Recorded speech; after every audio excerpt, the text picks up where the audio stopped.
Shalom à tous et bienvenue à Selah and Pray. Aujourd'hui, c'est un plaisir pour moi d'être admis au cœur chez vous. Et ce matin, Dieu m'a mis à cœur de partager avec vous sur un sujet que j'ai intitulé « Encre de l'âme ».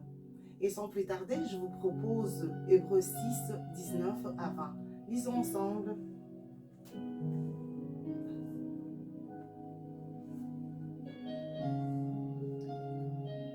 Cette espérance, nous la possédons comme une encre de l'âme sûre et solide.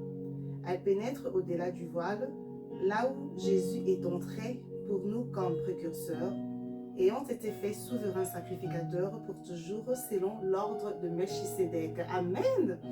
Alors lorsque j'ai lu ce verset, j'ai été marquée. Ah oui, j'ai été marquée par quoi?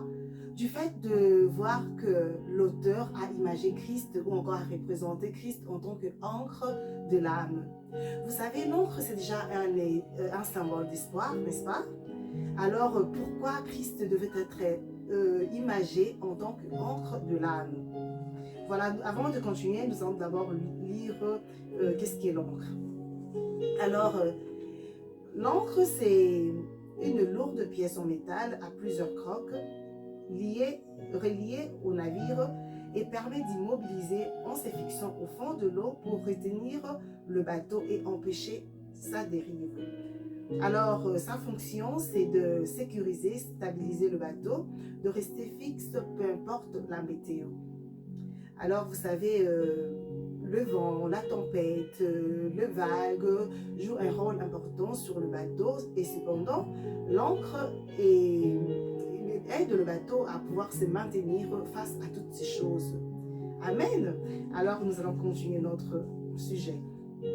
Alors, je disais, j'ai compris que, en d'autres termes, l'auteur voulait juste nous dire que lorsque nous traversons l'océan de notre vie, d'avoir confiance en Christ. Lorsque nous traversons l'océan de notre vie, nous devons comprendre que c'est Christ qui nous apporte une assurance ou qui nous apporte une confiance sûre et permanente sur laquelle nous pouvons nous reposer, nous appuyer, nous asseoir, nous accrocher. Voilà, parce que c'est lui qui est notre espérance de gloire. Quel que soit le problème, peu importe le problème que nous faisons face en ce moment, peu importe ce que nous sommes en train d'expérimenter maintenant là, Christ est là pour nous sortir victorieux dans tout ce problème. Amen. Alors c'est notre espérance de gloire. Alléluia.